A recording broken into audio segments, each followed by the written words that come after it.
Welcome back to Sunday Evening Devotions. Tonight I'd like to take a look at the observance of what we call Palm Sunday, as it's traditionally known. It marks the beginning of the final week of Jesus' earthly and public ministry, leading up to his death and resurrection, which is the believer's redemption. Because there are differences between the Jewish calendars, the way they reckon time and days, and our modern calendars, following the Roman system, the exact timeline isn't known exactly.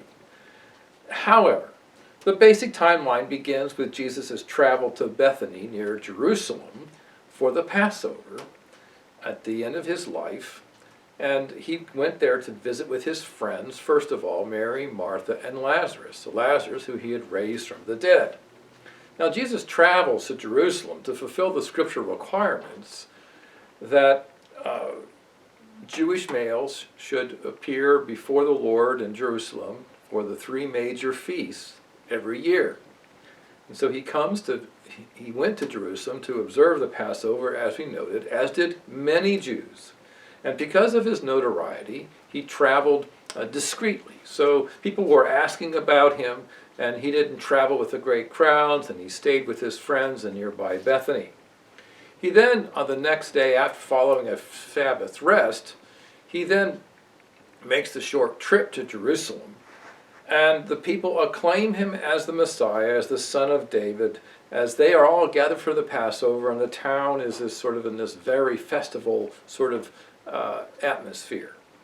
Now, the basic events following Jesus' entry into Jerusalem include his cleansing of the temple, his teachings on various subjects, his prophecies about the coming destruction of Jerusalem, some disputes with religious leaders.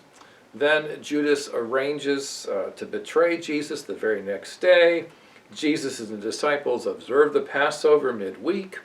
That night, then, the trial begins at night, and it begins his sufferings, and it leads to his crucifixion at the end of the week.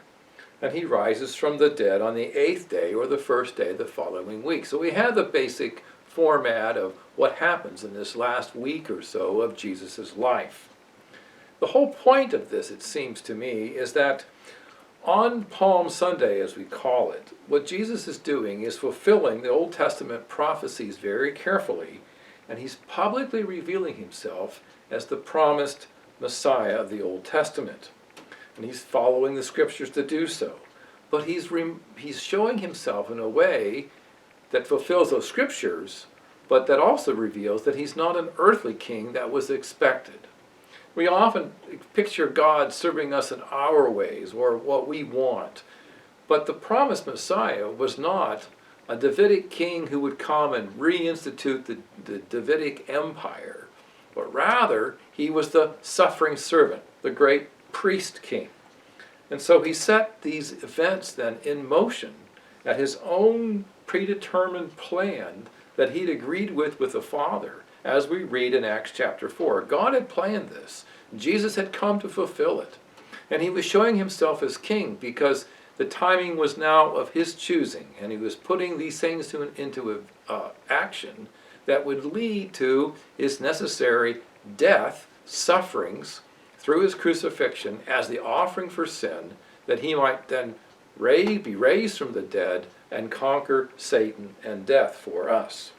So what Jesus is doing is revealing himself as king, that he reigns. And we know that he's been ascended into heaven and sits at God's right hand, and he's reigning even now until he puts all of his enemies as his footstool under his feet. And so we have hope. We have hope through the difficult trials of suffering with Jesus in this life, and the things that affect us, that we have to deal with. And the point of this is that Jesus is our King, and we are following in his footsteps. We are trusting in his great work, the work of redemption of our souls, of bringing us into the heavenly city of Jerusalem, where we will be with God forever. In this life, we have sorrow and suffering, but take courage. Christ has overcome the world. Well, that is good news. Good night.